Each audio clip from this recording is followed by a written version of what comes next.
사사기 12장 8절.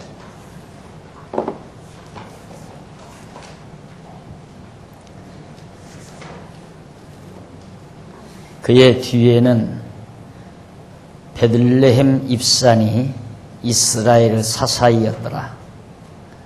그가 아들 30과 딸 30을 두었더니 딸들은 타국으로 시집 보내었고 아들들을 위하여는 타국에서 여자 30을 데려왔더라. 그가 이스라엘 사사가 된 지 7년이라. 입산이 죽음에 베들레헴에 장사되었더라. 10절까지 봉독해 드렸습니다. 지난번 우리는 몇 명의 사사들, 사사 입다라든가 그 다음 사사 후반기 돌라라든가 야일 이런 등등의 사사들 시대에 대한 하나님의 섭리를 살펴봤습니다. 오늘은 그 사사 후반기 시험 중에 세 번째인 1578페이지 양쪽 가로 3번 기타 사사들의 행적에 대해서 우리 살펴보도록 합니다. 여기는 그렇게 큰 사사들, 큰 일을 한 사사들이 아니고 자그마한 잠깐 나타났다가 몇 년 사이에 죽은 그런 사사들 몇 사람이 이렇게 소개됩니다. 그래서 8절로 10절에서는 입산이라고 하는 사사 시대의 내용이 나와 있고요. 그 다음 11절로 12절은 엘론 사사라고 하는 사람의 통치, 다스리는 섭리 내용이 나옵니다. 그리고 13절로 15절은 압돈이라는 사사가 나오고요. 그래서 입다나 입산 그리고 엘론 압돈, 입산 엘론 압돈이라는 몇 명의 사사들의 내용을 간단히 정리해 보도록 합니다.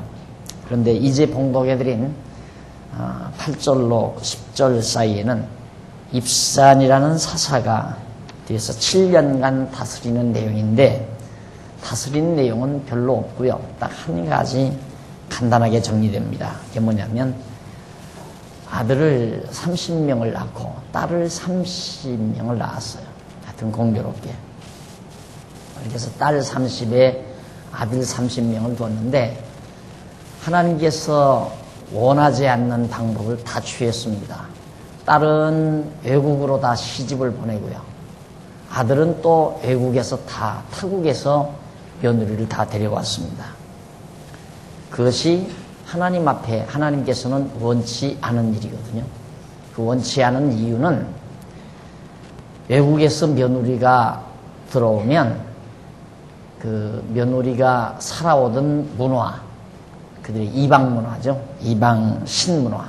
그 당시에 문화하면 종교적인 문화죠. 대부분의 신앙적인 것. 그래서 대부분 사람들이 이 땅에 발을 디디고 살면서 처음 나타나는 삶의 문화가 종교적인 겁니다. 그래서 뭔가 어디에 이제 자리를 정하고 한 가정이 이제 삶을 시작할 때 은연중에 자기들이 의지할 만한 것들을 생각하게 되죠. 그래서 이제 때로는 산신령이라 해서 산신을 섬긴다든가 바닷가에서는 이제 용왕, 용궁신, 수신 그리고 뭐 바위신, 나무신 그래서 뭐 목신, 석신 이런 등등 많은 신들을 이제 정해놓고 그것을 섬기며 사는 그것이 이제 바로 종교적이죠. 그래서 기초적인 문화 행태가 바로 종교와 밀착이 돼 있다.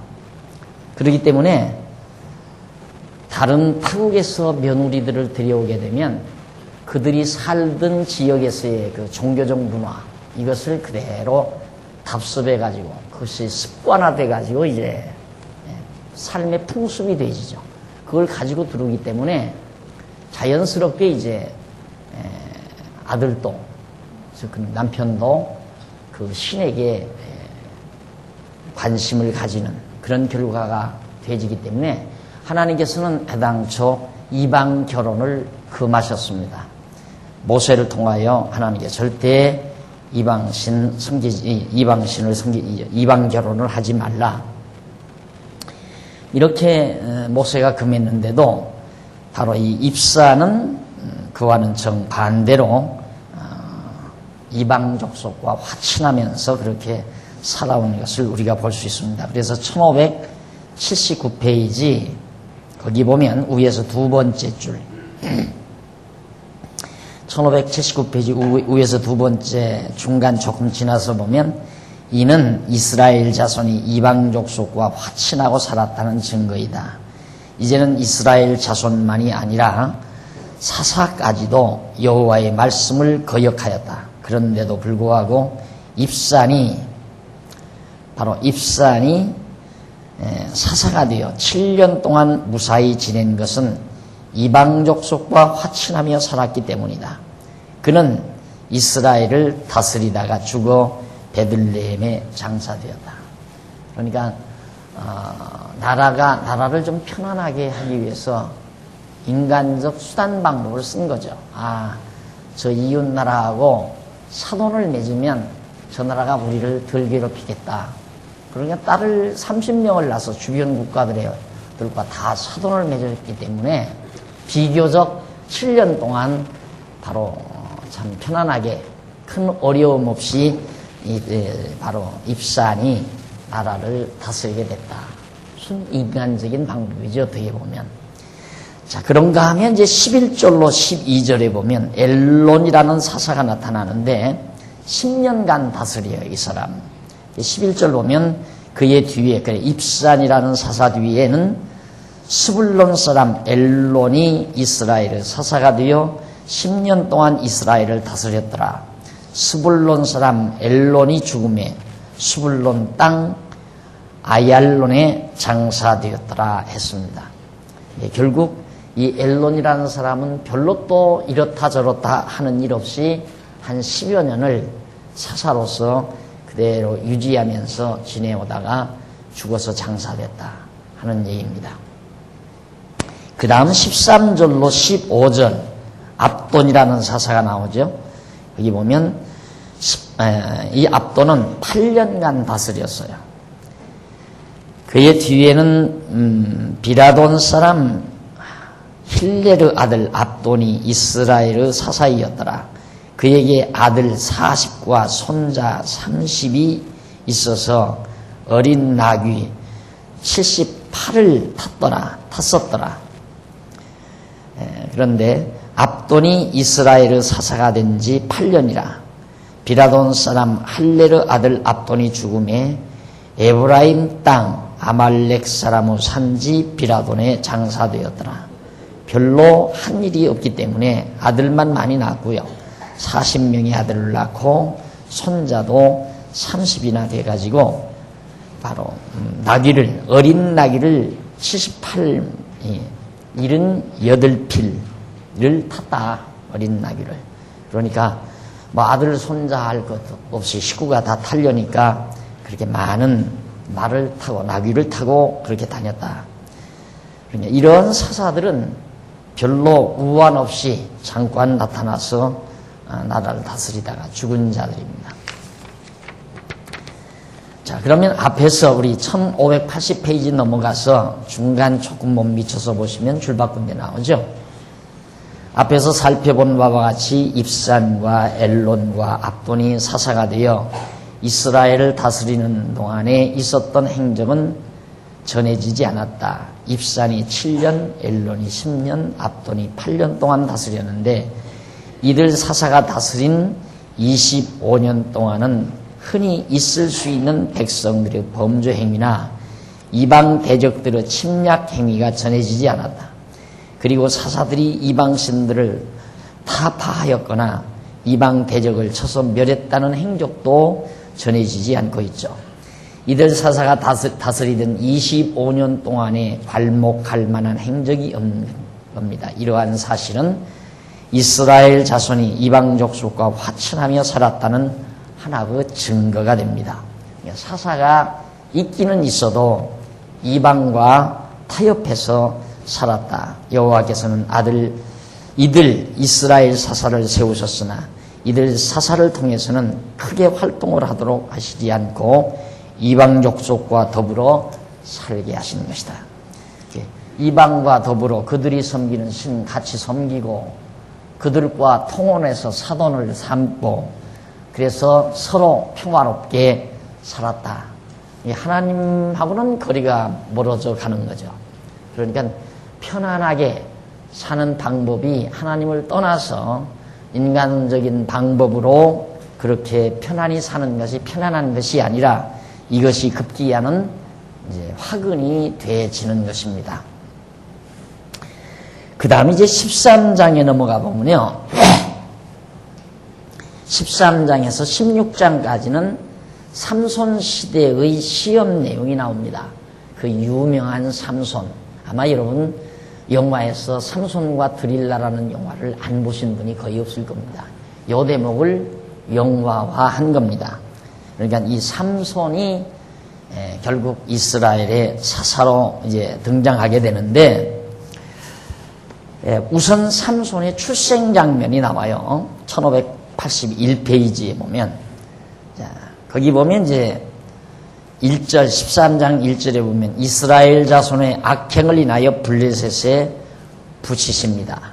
그러니까 앞에서 말한 기타 입산, 엘론, 압돈 이런 사사들이 이방과 타협하면서 이방신 섬기고 이방과 사돈을 맺어서 그냥 그럭저럭 평화롭게 큰일 없이 그렇게 살아가는 자들을 하나님께서 그냥 놓아두시면 안 되잖아요.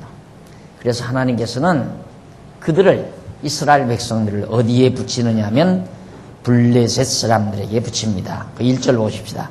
이스라엘 자손이 다시 여호와의 목전에 악을 행하였으므로 악을 행한다는 말은 하나님 여호와 저버리고 이방신을 섬긴다는 말이거든요. 여호와께서 그들을 40년 동안 블레셋 사람의 손에 붙이십니다. 엄청난 거죠. 25년 편안히 살고 그러면 이방과 타협하자니까 얼마나 치사한 일이 많았겠습니까? 약한 이스라엘 백성들로서는 타협하려니까 그 딸을 준다는 말은 사실 딸도 조공으로 주는 거거든요. 이방 땅에 종으로 강대한 적어도 이제 사사의 딸이니까 이방 왕들이나 권력자들에게 줬을 거 아닙니까? 게다가 조공처럼 그렇게 상납품으로 그렇게 주는 것들이고요. 그 다음에 어찌 딸만 주겠습니까? 지기지기 싸서 보내고 이러면서 온갖 자존심을 구겨가면서 결국 체면을 유지해 보려고 노력하고 평안을 얻어보려고 노력하고 그러다 보니까 그들이 섬기는 신을 함께 섬기면서 비굴하게 25년 동안을 살아온 결과 하나님께서는 그들을 사정없이 40년 동안 바로 블레셋 사람들에게 붙여버리셨다. 그래서 하나님께서는 그 주변에다가 늘 제가 말씀드렸지만은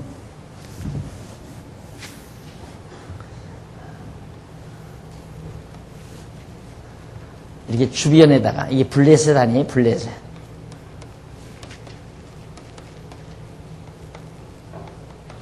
블레셋, 에돔, 그 다음 암몬, 모압, 암몬, 그 다음 아람, 이런 등등 나라들 주변에다가 그리고는 이제 이스라엘 백성들을 요렇게 딱 요 틈바구니에다가 이렇게 딱 집어넣어라. 여기에서 이제 이스라엘 백성이 살아가도록. 왜 그러느냐면 하나님이 보시기에 못되게 굴면 블레셋을 통해서도 치게 하고 에돔을 통해서도 치게 하고 때로는 암몬이나 모압, 때로는 아람 등등 이런 나라들을 통해서 이제 그 다음 이제 뭐 미디안이라든가 이런 족속들에 의해서 고통을 하나님께서 가하시려고 바로 준비해 놓은 거죠. 하나님께서 주변에다가. 그래서 이제 대개 그런 말을 해요. 우리 주변에 뭐 사단의 권세가 뭐 둘러쳐 있다. 우리 주변에 그냥 사단의 권세가 막 이렇게 둘러쳐 있다. 이런 말을 하는데 그 사단의 권세도 하나님께서 다 우리들을 때때로 경계하고 교훈하기 위해서 하나님께서 이제 마련해 놓으신 것들이거든요. 그래서 우리를 하나님의 선하신 뜻에 어긋난 그런 삶을 살아갈 때에 우리로 하여금 깨닫게 하는 방법은 잠시 사단의 세력에 내맡겨주는 거예요. 지금 이스라엘 백성들을 블레셋에 맡겨서 40년 동안 블레셋의 손아귀 위에서 눌려 살아가도록 하나님께서 버려두는 것처럼 우리도 때때마다 하나님께서 사단의 권세에게 내맡겨버린다 이 말입니다. 그럼 결국 사단의 종로로 다며 사는 거죠. 그러면서 이제 사단의 종로로 다고 사는 것보다 여호와 하나님 경외하고 사는 것이 훨씬 좋구나 하는 것을 깨닫게 하려는 거예요. 우리 인간의 인식 기능이라고 하는 것은 이론만으로는 절대 확실한 인식이 되질 않아요. 그래서 우리의 인식 기능은 이론과 사실, 실증 이 두 가지가 우리에게 얻어져야 우리는 그걸 확실히 믿게 되고 또한 그걸 확실히 알게 된단 말입니다. 이론만 자꾸만 들어서는 아마 그럴 수도 있겠다 이런 정도지 그것이 정말 자기에게 알아지는 게 아니에요. 자기에게 알아진다는 것은 확신을 겸했을 때 그걸 안다고 할 수 있거든요. 이게 안 믿어지는 거예요. 그러니까 이론과 실제가 정확하게 와 닿아야 우리 인간은 알아지기 때문에 하나님께서 너 사단 섬기는 것보다 아버지하고 같이 사는 게 낫다. 너 나가서 너 혼자 사는 것보다 아버지 집에 사는 게 좋다. 이론으로 아무리 얘기해도 아들이 안 믿잖아요. 그래서 아버지 떠나고 나간다 이 말입니다. 탕자가. 그러면 아버지는 왜 내보내는가? 실제로 네가 가서 아버지 떠나서 가서 살아봐야 아버지 밑에서 살 때가 참 좋았구나 이걸 확실히 믿고 깨닫는다 이 말이죠. 그래서 이제 탕자를 아버지가 내보내는 거죠. 진짜 탕자는 아버지 곁을 떠나서 가서 살아보니까 돈 떨어지고 그 다음 남의 집에 가서 종살이 하면서 돼지우리에 가서 돼지 밥이나 주고 또 먹을 거 없으니까 돼지죽 같이 먹어가면서 살다 보니까 진짜 아버지 집에서 아버지 사랑받고 살 때가 최고였구나 하는 것을 깨닫게 되는 거죠. 그와 똑같은 거예요. 하나님 경외하고 애굽 땅 종되었던 집에서 나와가지고 하나님 경외하고 살면 얼마나 좋겠어요. 그런데 하나님 경외하고 사는 동안 기쁘고 평안한 것 그것으로 만족해야 되는데 인간은 그러지를 못한다 이 말이에요. 잊어버려요. 자꾸만 하나님 여호와를 잊어버리고 그리고 나서 이제 자기 소견에 오른 대로 자기 생각에는 이랬으면 좋겠다 저랬으면 좋겠다 하는 자기 소견이 있잖아요. 그 소견대로 살다 보니까 얼마나 기발합니까? 내가 아들을 많이 낳고 딸들도 많이 낳아서 딸들은 이방 땅에다가 다 하나씩 조공으로 이렇게 다 상납을 하고 아들들 며느리는 또 여기서 하나씩 다 데려오고 이렇게 해서 그냥 꽉 서로 인간적으로 엮어지면 안전하게 살겠구나. 얼마나 지혜롭게 잘 생각을 했습니까? 얼른 생각하면. 그러나 그것은 하나님의 생각과는 거리가 먼 거죠.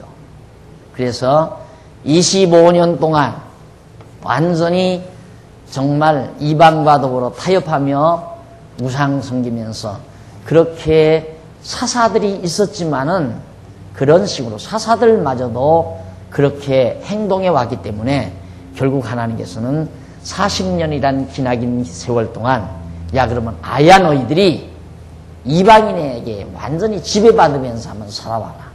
그래서 갖다 맡기는 거예요. 이방 민족에게 지배받으면서 살아보라고. 그래서 사실 우리나라의 과거의 소위 이제 애국지사, 활복자사라면서 이준 열사 같은, 안중근 열사 같은 이런 애국지사들이 많이 생긴 이유는 외정치하의 혹독한 학대를 받으며 살았기 때문이거든요. 그런데 이렇게 평온한, 이렇게 안정적 상황 속에서는 애국자가 안 나와요.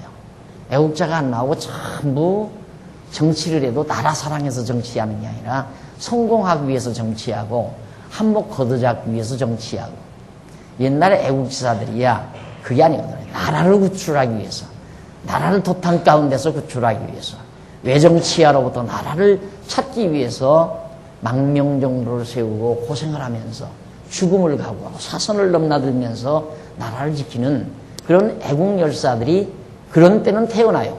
그러나 이렇게 평안한 때에는 어떻게 하면 내가 성공을 해서 높은 자리에 앉아서 권좌를 누리나, 이런 인간들만 자라나게 돼 있는 거란 말입니다. 왜? 그걸 모르니까. 이방민족에게 억압당하며 사는 고통이 얼마나 큰가를 경험을 못하니까 아나요? 모른다 이 말이죠. 그러니까 요즘에 뭐 신문 보면 무감각하다, 나라의 위기에 대한 감각이 무뎌졌다. 그건 당연한 거죠. 무뎌지죠. 지금 60, 70대들만 공연이 다 나이 드신 분들만 화가 나가지고. 그러니까 드라마, 텔레비도 보십시오. 텔레비 보면 토론 같은 거 할 때 이렇게 보면은 나이 드신 분들은 참 얼굴을 붉히며 얘기하잖아요. 북한 집단에 대한 얘기도. 그러나 젊은 사람들은 나이 든 분들이 그런 말 하는 거 되게 이상하게 생각하잖아요. 뭐 그렇게 심각하냐. 다 우리 같은 한민족인데. 전혀 생각이 다른 거예요. 경험한 자와 경험하지 않은 자의 차이가. 그러니까 이스라엘 백성도 실제로 하나님 경외하고 사는 것이 참으로 좋지만 그걸 여호와 하나님을 잊어버리게 되니까 결국 인간의 수단 방법으로 세상을 살다가 이렇게 엄청난 40년이라는 긴 세월 동안 바벨론에게 블레셋에게 종로로 타는 그런 결과를 가져오게 된다. 그 다음에 이제 2절로 7절에 보면 13장 1581페이지 아래 부분에 보면 2절 소라 땅의 단지파의 가족 중 마누아라 이름하는 자가 있더라. 그 아내가 잉태하지 못함으로 생산치 못하더니 여호와의 사자가 그 여인에게 나타나시고 그에게 이르시되 보라 내가 본래 잉태하지 못함으로 생산치 못하였으나 이제 잉태하여 아들을 낳으리니 그러므로 너는 삼가서 포도주와 독주를 마시지 말지며 무릇 부정한 것을 먹지 말지라. 보라 네가 잉태하여 아들을 낳으리니 그 머리에 삭도를 대지 말라. 이 아이는 태에서 나옴으로부터 하나님께 바치운 나실인이 됨이라. 그가 블레셋 사람의 손에서 이스라엘을 구원하기 시작하리라. 이에 그 여인이 가서 그 남편에게 고하여 가로되 하나님의 사람이 내게 임하였는데 그 용모가 하나님의 사자의 용모 같아서 심히 두려워하므로 어디서부터 온 것을 내가 묻지 못하였고 그도 자기 이름을 내게 이르지 아니하였으며 그가 내게 이르기를 보라 네가 잉태하여 아들을 낳으리니 포도주와 독주를 마시지 말며 무릇 부정한 것을 먹지 말라. 이 아이는 태에서 나옴으로부터 죽을 날까지 하나님께 바치운 나실인이 됨이라 하더이다. 자, 그렇게 40년 동안 블레셋에게 이제 손에 붙이셔서 고통을 당하게 한 장면. 그건 또 자세히 여기 기록이 없죠. 벌써 40년 세월이 거의 다 흘러가는 거예요. 40년 세월이 가까이 흘러가는데 그때 마침 단지파 중에 마누아라는 사람이 있는데 아내가 아이를 못 낳고 있었어요. 불임증이었던가 보죠. 못 낳고 있었는데 한 번은 여호와의 사자가 그 여인에게 나타났습니다. 나타나서 보라 네가 원래 잉태하지 못함으로 생산치 아들을 낳지 못하지 않았느냐. 이제 잉태하여 아들을 내가 낳는다. 그러니 내 말 꼭 들어라. 절대로 독주, 포도주나 절대 포도주와 독주를 마시지 말고 부정한 건 먹지 말라. 이게 부탁이에요. 잉태하는데 음식 조심하라 이 말이죠. 왜 그러냐면 그건 구별된 자니까 부정한 음식, 좋지 못한 음식은 안 먹는 것이 좋다 이 말이죠. 그래서 사실 이 태아를 가졌을 때 깨끗한 음식을 먹는다는 건 기본이죠. 그렇잖아요. 근데 막 예를 들어서 태아를 가지고도 담배를 피운다거나 독주를 마신다거나 뭐 소주를 마신다거나 이런 것들은 자라나는 태아에게 엄청난 학대를 하는 거죠. 사실은 학대. 그 아이가 뭐합니까? 배 안에서 자라나는 아기가, 태아가 아무것도 모르잖아요. 엄마의 생활 습관에 의해서 완전히 정말 어쩔 수 없이 다 당하고 사는 것이 태아거든요. 그러니까 먹는 것 절대 조심하라. 깨끗한 음식 먹고, 그리고 불결한 건 마시지 말고, 그리고 또 하나 명심할 것은 아이가 낳거들랑 머리를 삭도 대지 말라. 머리를 자르지 말라 이 말이에요. 왜냐하면 그는 하나님께 바치운 나시린이 됐기 때문이다. 거기 나시린이란 말은 1583페이지 위에서 8번째 줄 중간에 보면 나지르란 말이 나오죠. 나시린이란 말인데 히브리어 나지르라고 하는데 이는 하나님의 소유로 거룩하게 구별하다 그 말이 구별하다. 구별하다. 나누어 놓다 이 말이죠. 구별하다. 거룩하다는 말이 구별되다라는 말이에요. 우리들은 거룩하다 이 말을 어떻게 생각하느냐면 거룩하다 하면 화도 안 내고 성질도 내지 않고 남에게 욕하지도 않고 아주 신선처럼 막 깨끗하게 도덕적으로 윤리적으로 그렇게 아주 막 깨끗한 그걸 이제 되게 거룩하다고 그렇게 생각을 하잖아요. 그러나 거룩하다라는 말은 이렇게 구별되어 있다 이 말이에요. 구별되어 있다. 그러면 이스라엘 백성들이 거룩하다고 하는 말은 이방 민족과 구별되어 있다는 뜻이에요. 오늘 우리 성도들이 거룩하다고 하는 말은 지금 어느 술집 골목에서 술을 드시는 사람들이나 시장거리에서 마구 자비로 살아가는 모든 사람들, 이런 사람들하고 우리하고 다르다는 말이 아니에요. 우리나 그들이나 똑같아요. 사람은 똑같은데 다만 하나님께서 택한 백성으로 구별해 놓았다. 그래서 우리가 거룩하다는 것이지 그들보다 우리가 더 깨끗하고 의롭고 선량하다 이렇게 착각해서는 안 돼요. 그렇기 때문에 거룩하다 그런 말이 아니에요. 완전히 하나님이 우리를 구별시켰다. 하나님의 백성으로 이렇게 나누어 놓으셨다. 이런 뜻이란 말입니다. 그러니까 바로 이 삼손도 하나님이 이렇게 구별했다. 이걸 바로 나시린이다 라고 말한다 얘기입니다. 그래서 이제 그러면 뭐 때문에 머리는 그렇게 깎지 말라고 그랬는가? 머리를 왜 가만 놔두라고 그랬는가? 그게 표시예요. 구별되어 있다고 하는 표시. 그러니까 아브라함에게는 이제 자녀를 낳으면 이삭에게 하나님께서 이삭에게 할례를 행하게 하잖아요. 그게 구별의 표시거든요. 사내 아이들, 요즘에는 그걸 이제 포경수술이라고 이렇게 말을 하는데, 아브라함 당시 구약시대에는 그걸 할례라고 그래요. 할례. 그게 구별된 거예요. 유대인들만 할례를 행하는 거예요. 다른 민족은 행하지 않고. 그러니까 그 할례라고 하는 그것이 구별되어 있다고 하는 표시예요.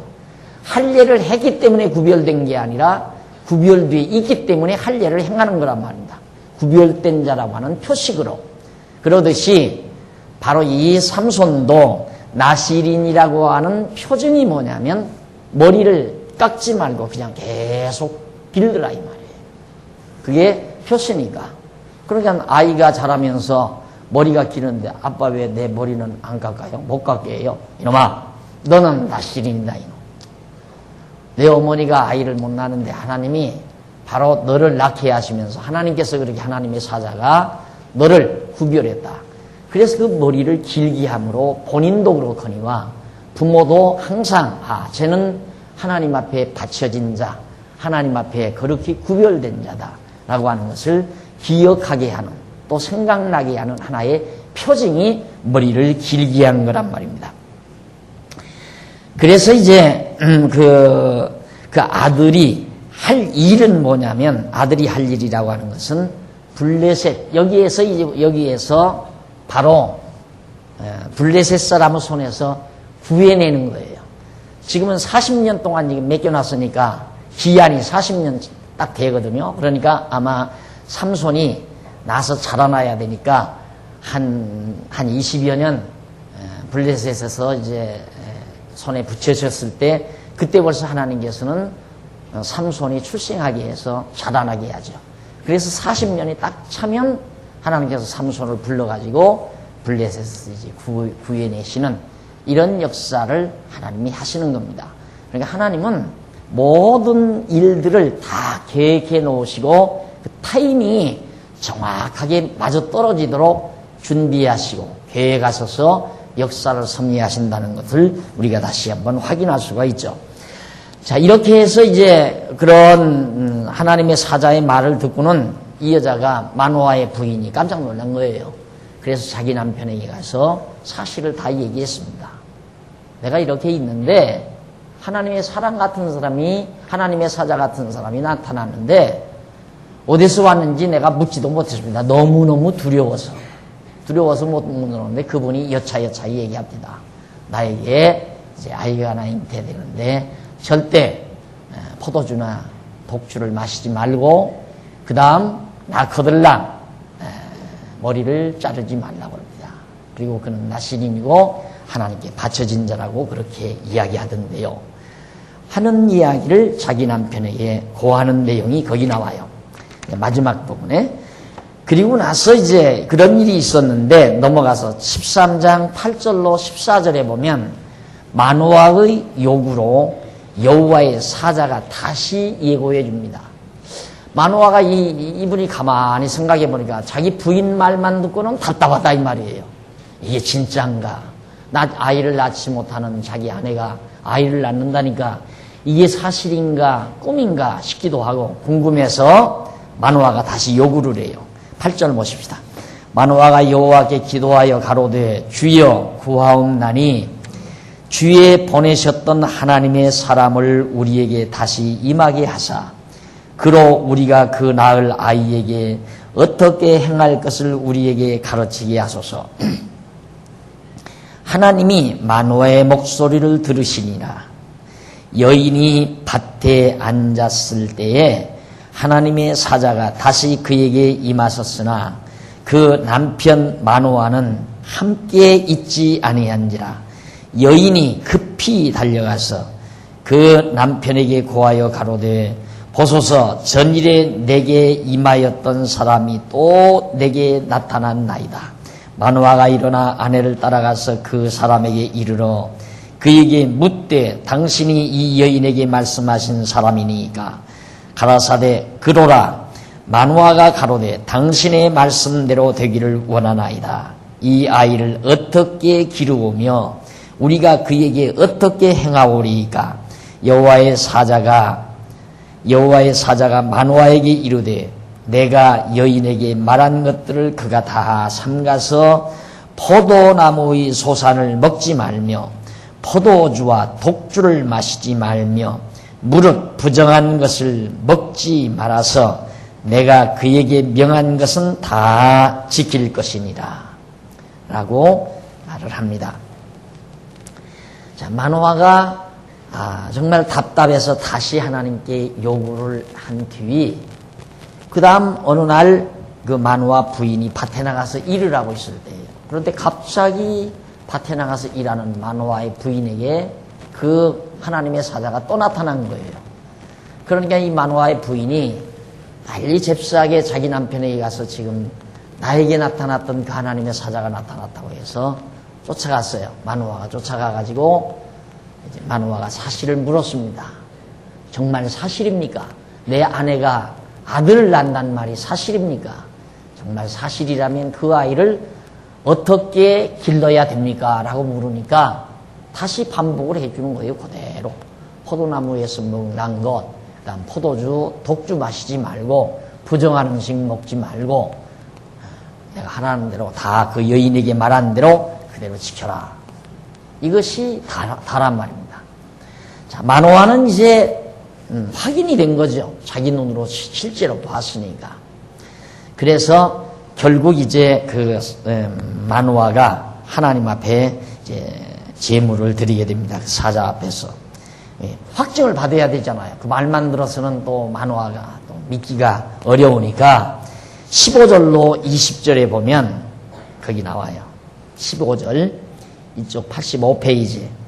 마노아가 여호와의 사자에게 말씀하되 구하옵나니 당신은 우리에게 머물러서 우리가 당신을 위하여 염소 새끼 하나를 준비하게 하소서.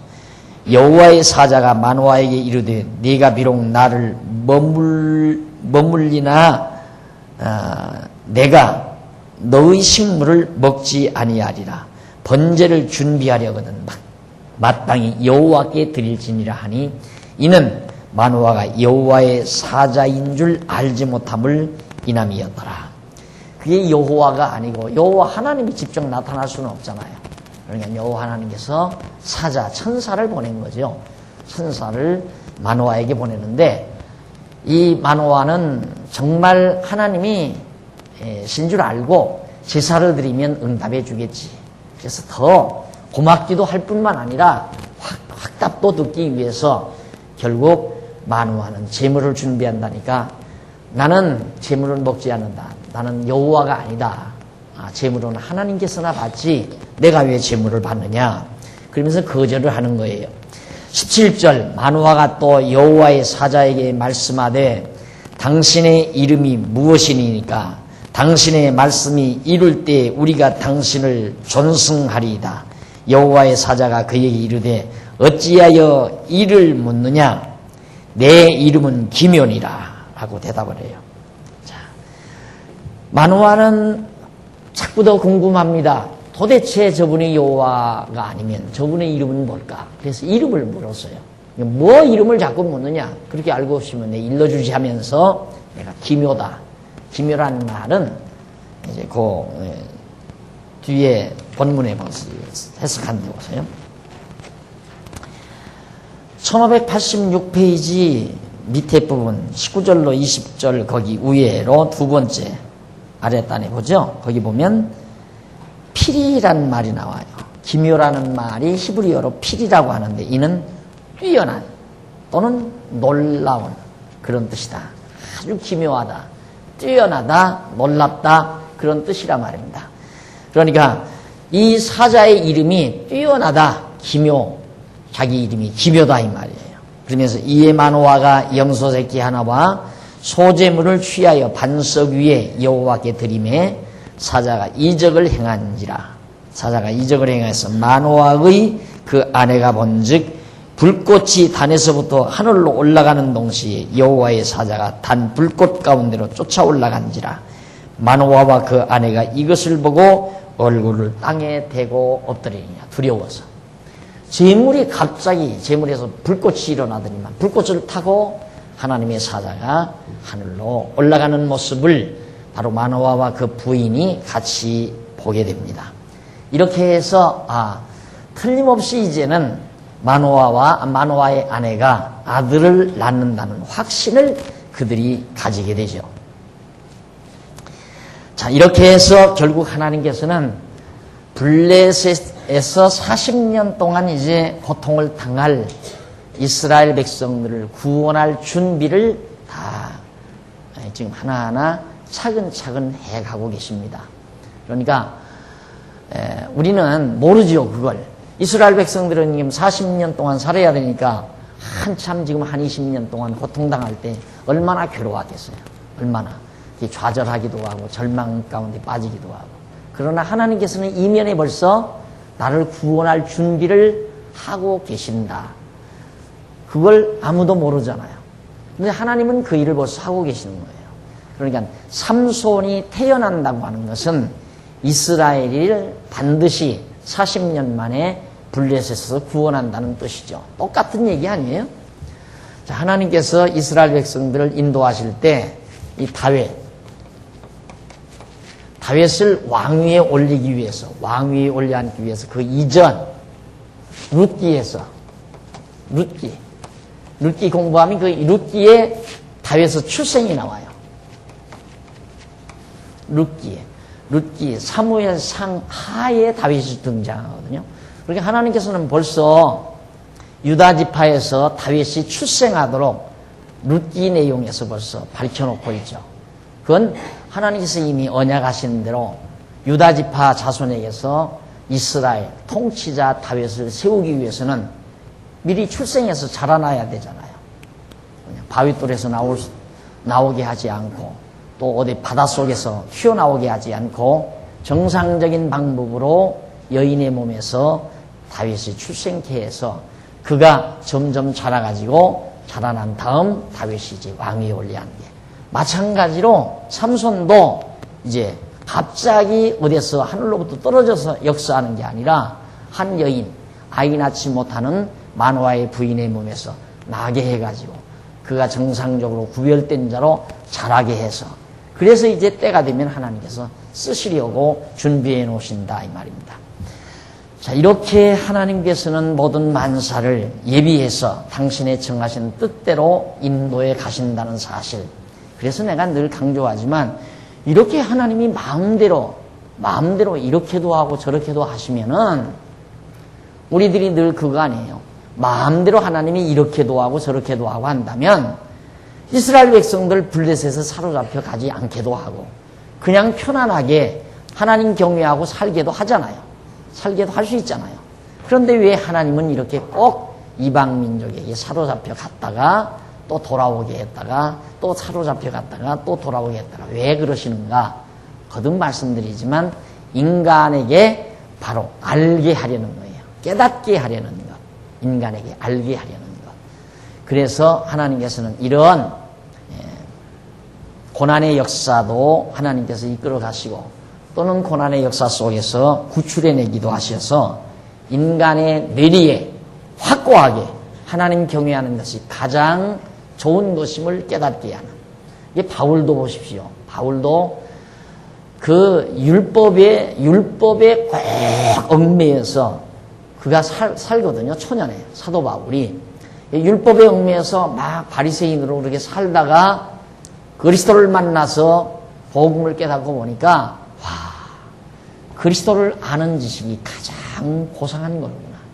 자기는 과거에 가말리엘 문화에서 그 율법에 대한 지식이 최고의 지식인 줄 알았어요.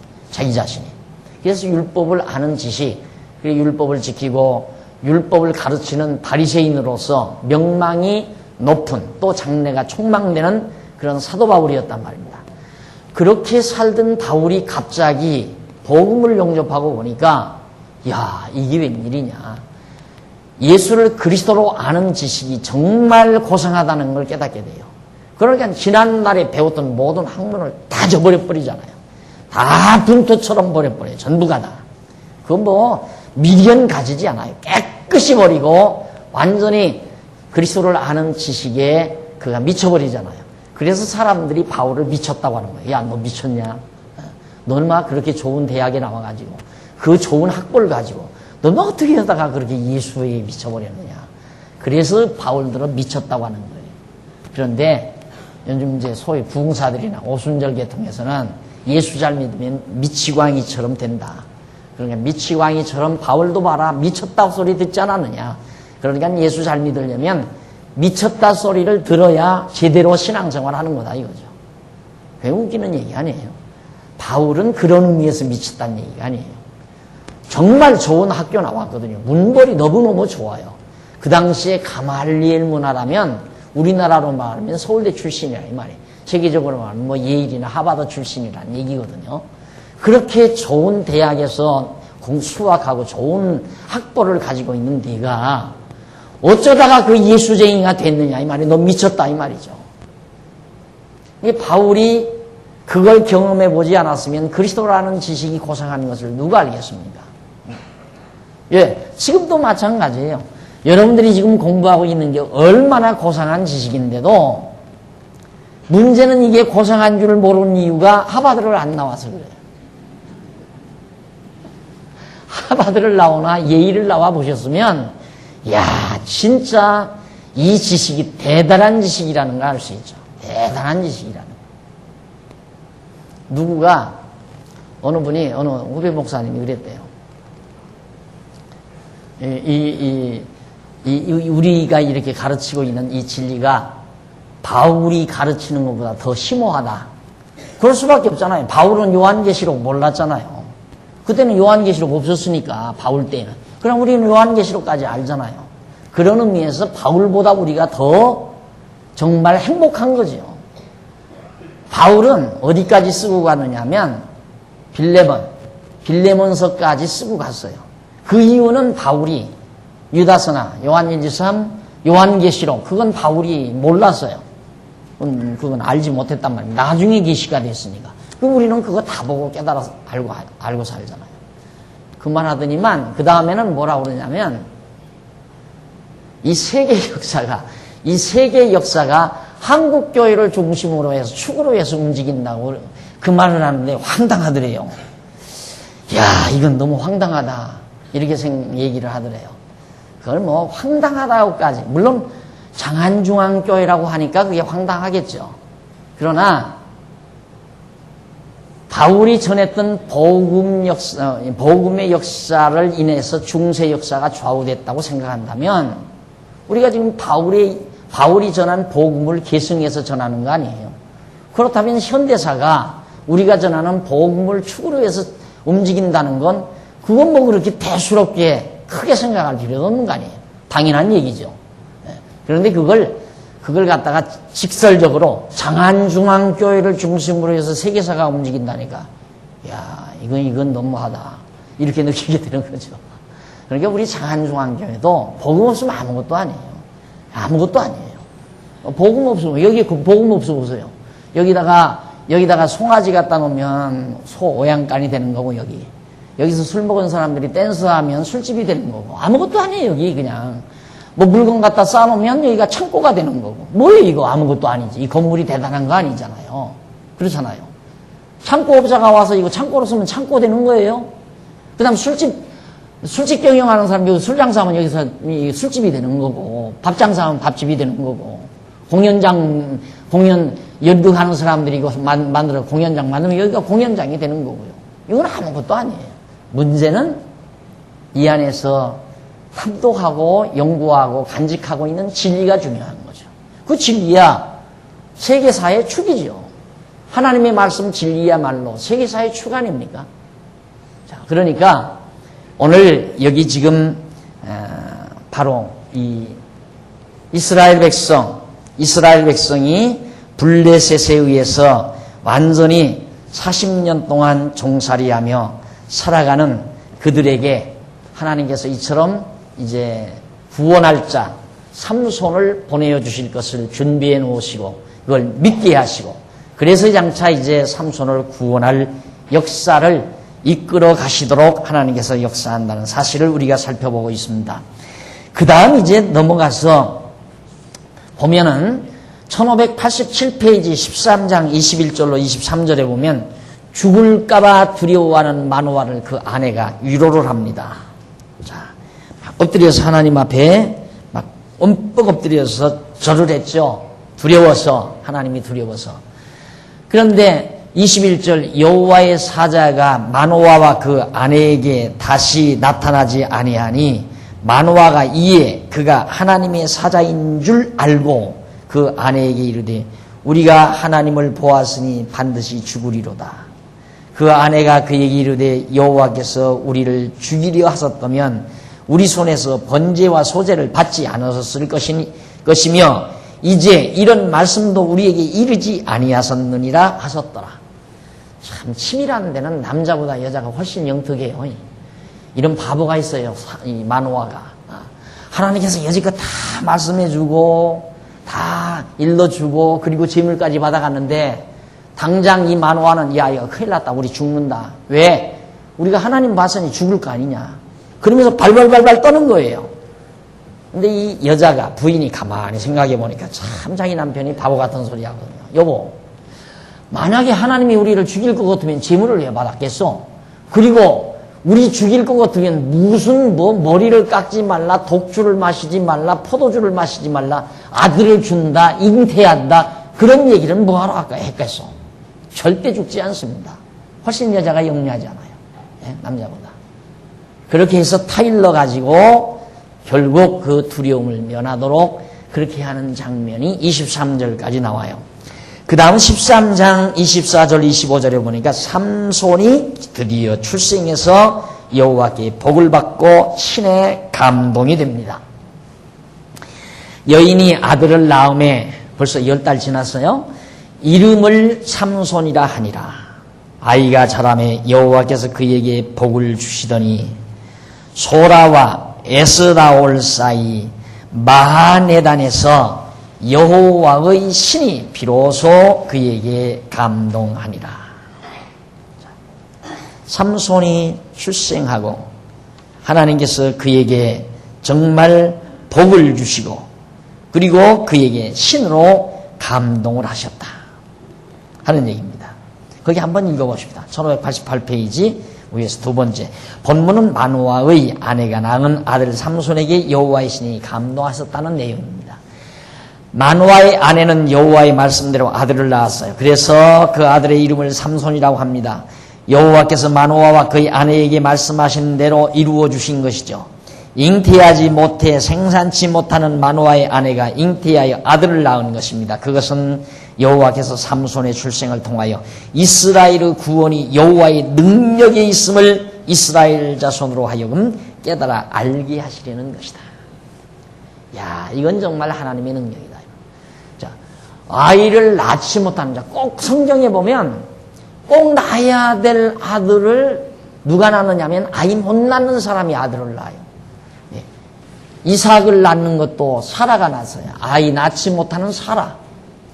그 다음 또 아이를 꼭 낳아야 될 자를 낳아야 될 때에 못 낳는 여자로 낳게 한 것은 사무엘. 안 그래?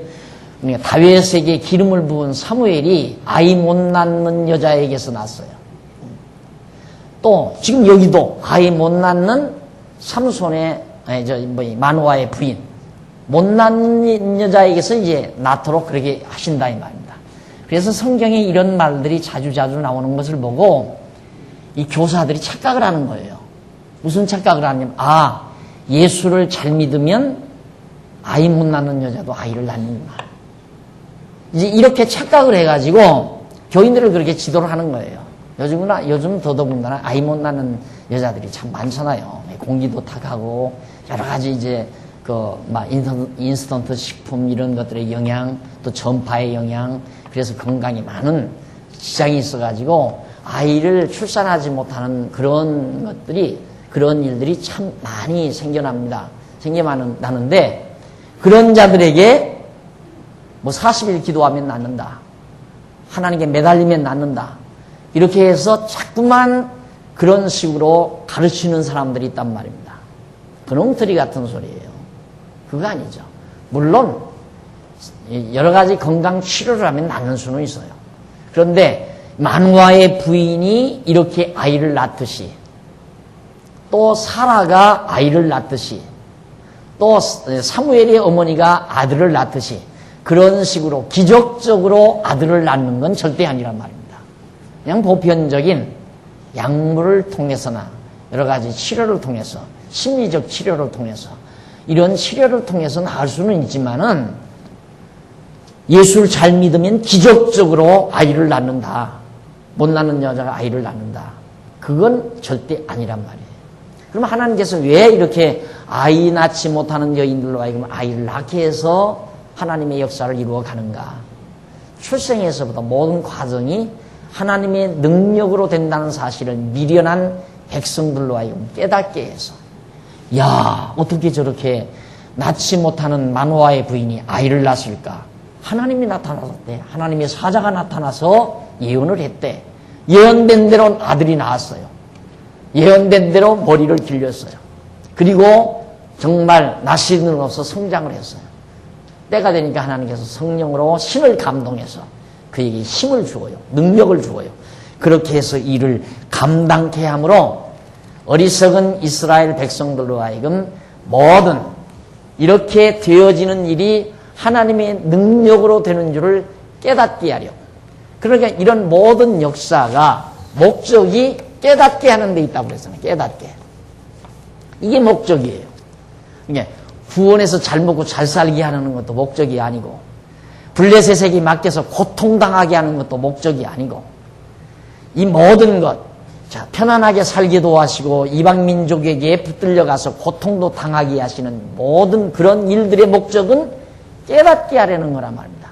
그래서 평안히 살기 위해서 깨닫게 하기도 하고, 블레셋에게 사로잡히기 위해서 깨닫게도 하고, 그게 하나님께서는 이래도 깨닫고 저래도 깨닫고, 아들 녀석이 아버지 품에 있을 때도 깨닫고 돌아와서 깨닫잖아요.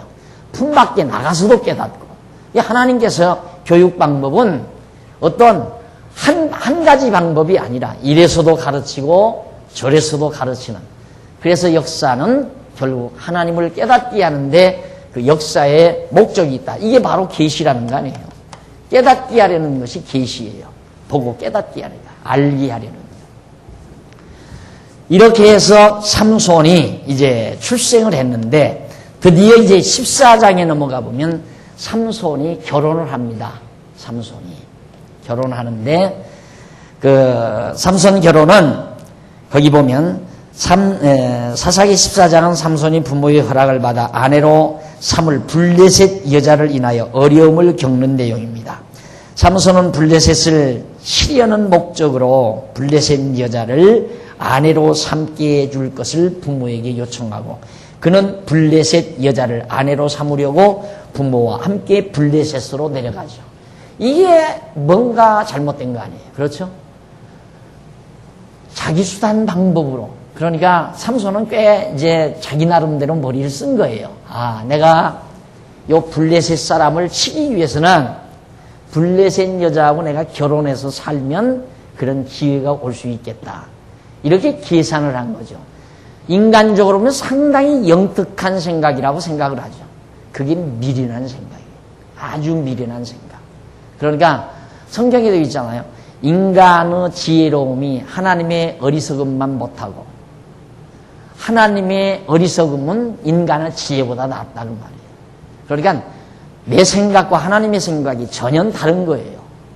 그래서 우리들이 항상 갈등을 겪는 이유가 하나님이 하시는 일이 믿어지질 않는 거예요. 뭘로 보니까? 내 판단력으로 계산해 보니까, 아, 이러면 안 되는데, 이러면 큰일 나는데, 이런 생각 때문에 두려워하고 걱정하고 근심하는 거란 말입니다. 안 그래요? 지금 솔로몬이, 삼손이 얼마나 영특한 생각을 합니까? 이게 영특한 생각이 아니라 저 죽을 생각이에요. 이게. 이 블레셋 여자하고 결혼한 것이 화근이 돼요. 결국은.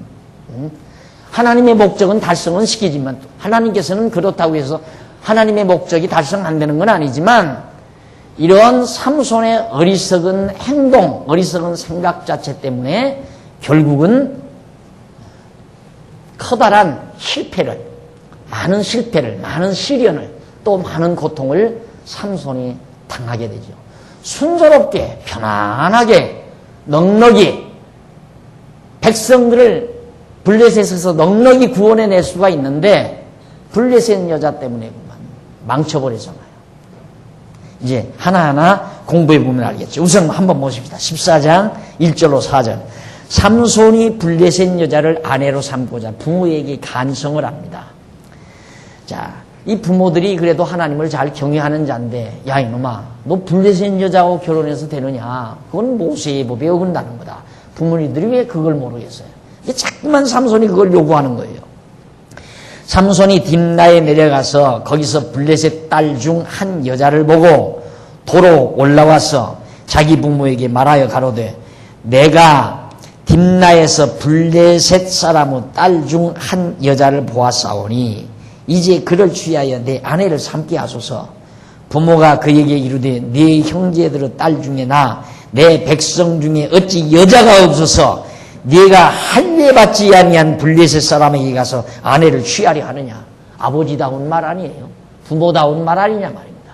야, 이놈, 어찌 내가 하나님의 백성으로서 내 백성 중에 왜 여자가 없어서 하필이면 할례받지 못한 이 고약한 블레셋 사람 딸을 데려다가 아내로 삼으려고 하느냐?